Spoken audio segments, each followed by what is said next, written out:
When Alexandra Horwood told me she didn't like the F word, at first I thought, well, you know what word I was thinking about. But she wasn't talking about that one. She was talking about another F word, fees.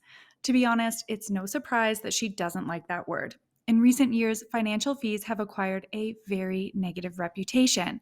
Many financial influencers, robo-advisors, and DIY trading platforms have encouraged us to believe that higher fees will always eat into our returns and leave us with significantly less wealth in the end.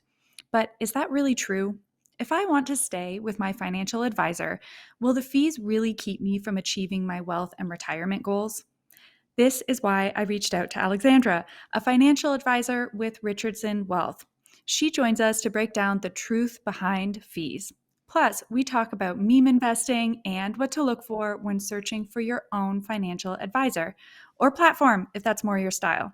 Thanks so much for joining me, Alexandra. Thank you so much for having me. It's an honor and a privilege to be here. I'm such a proud University of Waterloo alumna and very, very passionate about providing holistic wealth management. So thank you so much for having me. Well, yeah, it's fantastic to have you. And I want to kick things off with that word you don't like. Why don't you like the word fees, the F word? And what word do you prefer to use instead? So I believe, and we've done a lot of studies on this, that word has a very negative connotation, not just in the financial field, but in everything. It tends to be very punitive in nature. So when you think about that word, you think about roaming fees, credit card fees, late payment fees. It's all about penalties. And I don't believe that it's appropriate when we're talking about a value added service like wealth management, like financial advice. I think that the word costs is much more appropriate to describe anything that you're doing that adds value to your life. So whether that is, you're paying a cost to go to a restaurant, to, buy groceries at the store, to get legal advice on something that's really important to you, a cost to, complete your will, your power of attorney. All of these things are things that you either want or you need or you feel add value in your life. And I think that good quality wealth management advice is something that there is a cost associated with. And I think that it was Warren Buffett who said, price only matters in the absence of value. So it's quite possible that when the conversation turns to a value added service, that the description of what that advice or what that service costs should change as well. Yeah, I mean, it's really funny what a different word can do to change your perspective. Using that word costs instead of fees makes it really clear that we're just talking about different service offerings. And like any other product, you can go with a lower cost, and that means that you maybe have a little more work to do on your end, or you can go with a different service that means less work for you, and that just means a higher cost. So it's great to put this word fees out of the way and instead use costs, but that still leaves us with a few different options. So, how do we know which one is the right fit? Everyone is different, and that's the beauty of the investment industry and about all of the options that are available. So, depending, you have to really decide what works for you, right? There's no one size fits all to investments or planning. So, if you are someone who really, really enjoys investing, you love reading analyst reports, you love following the market, you love deep diving into financial statements or just doing a lot of research and you like being really engaged in the process. And you also feel like you're somebody who has the time to commit to that. Because I think studies show if you do manage your own investments in a DIY approach, typically it's about a 40 to 50 hours a year commitment. That's that's one full week of work, right? Well, technically 10 hours a day. It's longer than the normal work day. So you have to feel like you have the time to do that, you have the interest to do it, and ultimately you might want to feel like you're actually good at it, right? And you also need to be the kind of person who isn't going to get overly emotional or affected when, for example, the pandemic hit in March 2020 and the market crashed 36%. Unfortunately, what we're seeing right now in the Ukraine, it's horrible and it is having dire humanitarian consequences. But I think most of the experts believe, it might not affect the global economy long term. Can you see through that? Can you see through the media headlines and, be greedy when others are fearful, like Warren Buffett says, be fearful when others are greedy? Or do you feel like you're somebody who gets really sucked into the momentum and tries to chase returns and invest in what's the trendy new thing? So you have to have an interest, you have to have the time, and you have to feel like you can actually, apply a very logical filter to what you're doing and remove the noise, remove some of the fearfulness that's out there in society. And I know a lot of people who manage money on their own, and some of them are extremely good at it, but some of them just feel like it takes over their life. It becomes their full time job, and that's really not what they signed up for. And some people, quite frankly, are just too busy in their careers. They're too busy in their family life. They don't want to be glued to their screen all the time. And it's just not appropriate for them. And then on the other side, there's holistic wealth management advice. There's people who also want to get more advice than just which stocks to buy in my portfolio. There's people who want it all taken care of, a one-stop shop. So that's investments, insurance, benefits, tax and estate planning, like wills, power of attorney, charitable giving, philanthropy. How do you talk to your kids about investing and budgeting? How do you transition your family business down to the next generation? So that's when you really need to involve a professional. That's when you really want to engage a professional holistic wealth manager who also has all the resources at their disposal. Certified financial planners, chartered accountants, tax lawyers, philanthropic specialists, family meeting mediators. These are all the services that good wealth management advisors will provide and will bring to the table. Or maybe you're the kind of person who gets really overwhelmed at tax time. You dread having to file your taxes or gather everything you need for your accountant. That's when a good wealth advisor can say, let me take that off your plate. I'm going to send everything directly to your accountant, or I'm going to make sure that there's a seamless experience at tax time. We introduce ourselves, we work together to deliver very holistic advice. So it really just depends. And then there's obviously people who just don't want to be involved at all. They just think, I don't have time, I don't have the expertise. You do it all. I trust you. So it depends on what type of person you are, how good you are at it, how much time you have, how engaged or involved you want to be, or if you really just want to be hands off and focus on the things that you love that are more important to you and you feel might be more worthy of your free time. Yeah, I mean, lots of things to consider. And, I think that you're speaking to some things that people maybe don't even realize a good financial advisor can bring to them. So, hey, listen, let's say that you have me sold and I want to go with an advisor for sure. Honestly, you kind of had me sold just on the taxes thing as someone who's done my own taxes before. So I'm looking for a financial advisor. How do you suggest I find one? And what should I look for to make sure I'm getting a really good advisor? This is the most important part of the whole process. So 95% of my new clients come from existing client referrals. So I believe that's the best way to find the right advisor. You can do all the research you want online. Again, you're getting back to all this research, all this work and time and interviewing people. What I suggest to do is look at your friend group, look at your family.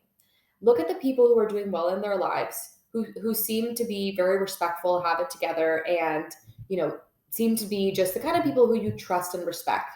And sit down with them and have a one-on-one conversation. Look, I'm looking for a financial advisor. Do you have one, and are you happy with them? And if they say yes, I am, then just say, do you think that they might be a good fit for me? And if so, would you please introduce them? Then you introduce, there's an introduction, and then I would suggest you probably interview maybe 2 to 3 people, maybe more. Depends on if you need to feel like this is the right fit for you. It's all about personality fit. It's all about finding somebody who it really takes the time to listen to you, what's important to you, who can tell you, a really firm, this is our process, this is what we do. They can articulate it. They're going to have full transparency of costs. That's very important. And I would say you go into that interview with them, you're interviewing you. A good advisor will also, they'll be interviewing you. So it'll be a two-way interview to find the right fit. So you're going to interview them, you come prepared with questions. A good advisor will also probably come with questions for you or ask you in advance for some discovery. They want to know what kind of person you are. What are your expectations? What makes a good wealth manager in your eyes? And how can we make sure that we are meeting your objectives and your goals? And so you interview them, you really want to find the right personality fit. I would say focus more on the person that you're interviewing and less on maybe the firm or the architecture, because that is the person who's going to be doing the plan, who you're going to be meeting with regularly, and who ultimately you have to trust with your hard-earned wealth. They're always going to have your best interest in mind. So there's lots of questions that you can ask. Benjamin Graham, Intelligent Investor, has some great recommendations for questions to ask financial advisors and vice versa. And I think that you just want to make sure that they're organized, detail-oriented, very trustworthy, great listeners, and they follow through and they follow up and they always they always do what they say they're going to do. And you truly feel like you trust them and they're taking care of everything. And until you have that feeling, then I wouldn't go with somebody just for the sake of wanting someone. You have to find the right person for you. A point that you made there that I don't think most people would think about is the personality fit. I think that's such a great point because really, when you're going in with a financial advisor, you're sharing important information about your life with them. They're helping you to plan your life, and making sure your finances allow for the things that you want and the goals that you have. So I think that's a fantastic point. And I love the idea of it being a two-way interview. I'm sure that each person would come with different questions and needs to that meeting. So, all right, those are some tips for how to find a financial advisor. But let's say that I want to go the other way. I really like following the markets and I want to learn more about them. So I download a trading app. And part of the reason why I'm so excited about this is because in the past 2 years, I've seen some really exciting stories about meme investing, which is when a company's stock goes viral on social media. And it just seems like there are all kinds of people getting really rich off of it. And I want to get rich too. Should I get on Reddit and look for the next meme stock? Okay, so I struggle with the term meme stocks and investing in the same sentence because as a sophisticated investment professional, I don't consider that to be investing. I think anyone who you talk in the investment community would agree. I would consider that as speculating or gambling or, getting really into the momentum. And it's more of like a social activity than it is about really investing. So, you know, um, I was okay. So my dad's parents are actually farmers. They were farmers in Australia, and my grandmother raised black labs for the blind, raised seeing eye dogs, and they were sheep farmers. And so I was raised with a lot of sheep analogies. So I always have a good sheep analogy in my back pocket. So sheep are very dumb animals. I know that you're a knitter and you're probably just gonna just have a field day with all these sheep analogies. They're not very smart. They are productive at other things like creating, delicious food and, yarn. But sheep, if you watch them, one of them will do something and the rest will just follow blindly. They will just, oh my gosh, that sheep's doing something. I want to do it. I'm going to follow that sheep. And there's a lot of analogies of a sheep or a lemming walks over a cliff, the rest of them will just follow. And they'll all go over the cliff because they're not really that smart. And what's happening is that's what's happening with these meme stock investments. Essentially, one or two people get on the internet and they start going crazy about how they have to fight back against these short sellers and this one company that's probably a fledgling company. We need to save it and we're going to be heroes and this is going to be great. And really what ends up happening is the stock does this. Most people lose money. Most people only talk about what they've actually made and they never tell you about the losses. So it's very, very high risk. It's very speculative. It's not real investing. We think about investing like how a rational business owner would think about buying a business, right? If you were going to buy a business, you're going to do your research. You're going to buy a great business with a great product or service. high margins, recurring revenue, lots of free cash flow, great management teams, sustainable business model, strong balance sheets with some kind of an economic moat around the business that's going to protect it from competitors, something that's not cyclical, something that's not flavor of the day, a trend or a fad, a real business with real assets that's going to stand the test of time, will weather the storm like pandemics. And so if you look at a great real business like this and investing in a business as if it's a marriage rather than, a fling, you really want to make sure you're running the right businesses. And a meme stock or something that's going viral or something that even may have picked up a lot of steam during COVID and be really fueled by momentum, often things that go up quickly can come down quite quickly as well. And you don't want to be that sheep following the other sheep that goes right over the cliff, right? We are, educated people. We're smart. We work very, very hard for our money. We want to make sure that we're allocating it very wisely and not making, speculative bets or gambling. Like I think it's possible you might even have a better bet just taking your money and going to the casino rather than buying a meme stock, because it's super high risk. It's very scary. I know people want to get in on the hype. I know there's a lot of FOMO going on. Oh, I should have bought this stock and I should have done this. But most of these trendy things, they go up quickly and they tend to crash and burn pretty quickly too. So I would say avoid those at all costs. That's my recommendation. Just be focused on long-term investing, compounding your wealth. The most important thing is just getting into a regular routine of saving money, paying down debt. Don't carry any, credit card debt or any high interest debt. If you can afford it, buy your home. Your home is one of the only tax-free, assets in Canada that's available. Just save money, pay down debt, and invest it wisely over the long term. Don't try to hit home runs with every investment that you make. Try to own great businesses. Think like a rational business owner, and live within your means. One of the great quotes I heard in a book I just read called The Psychology of Money, it said, wealth is the difference between your income and your ego. So think about that, right? It's what you keep. It's not what you make. It's not the car that you drive. Living within your means and saving money and putting money away for a rainy day and growing your wealth is the ultimate key to success and having a great, comfortable, fulfilling lifestyle. And then, being generous, when it makes sense to do so to people or to causes that are important to you. Those are all fantastic points. I mean, obviously, I love the sheep reference. as, you, as you say, being a knitter, I understand the value of sheep, but also have some knowledge of their IQ too. I think that it's a good analogy because, as you say, people don't like talking about the money that they lost in these meme stocks. I was going to say investments, but I won't. Um, it, they talk about what they won, right?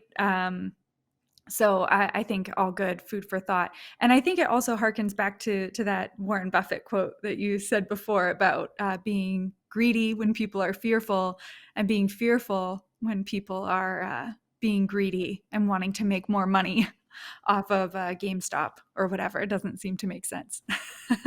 It's so true.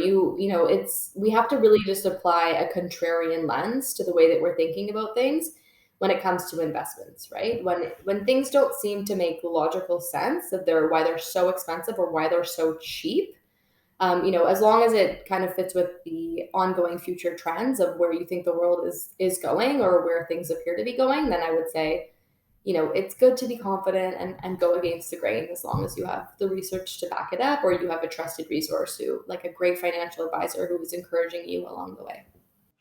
Yeah, that's great. And like you said, the real important thing is to save and compound that interest, which I think we hear all over the place. So it's great to hear that advice again. Yes, that's the key. I think if I could give, young people one piece of advice or new grads one piece of advice, it's start saving your money and don't, pay yourself. You should pay yourself first. And it should all be automatic, right? Have your credit cards paid off automatically. You don't want to miss a payment and incur 20% interest.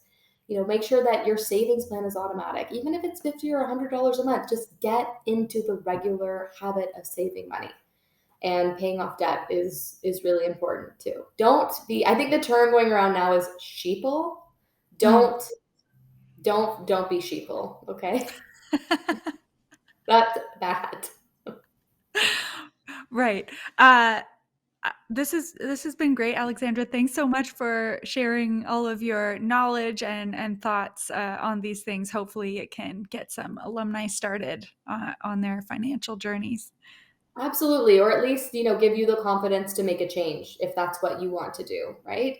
Sometimes Mhm. we get paralyzed by just not knowing how to move forward. We have all the tools at our disposal, all the options at our disposal, but you don't really know how to move forward. So, start asking around, start asking for references, do your own research, trust your gut instinct. And, references I think are the best way to discover who might be the right fit for you. Or if you want to be a DIY investor, absolutely. There's lots of resources available online. There's websites like Seeking Alpha where you can get a lot of good analyst coverage and material. And it's just a really substantial investment of your time and energy. But if you want to do it, you're engaged in it, you like it, absolutely. I think that makes a lot of sense for the right person. Great. Thanks so much, Alexandra. Thank you for having me.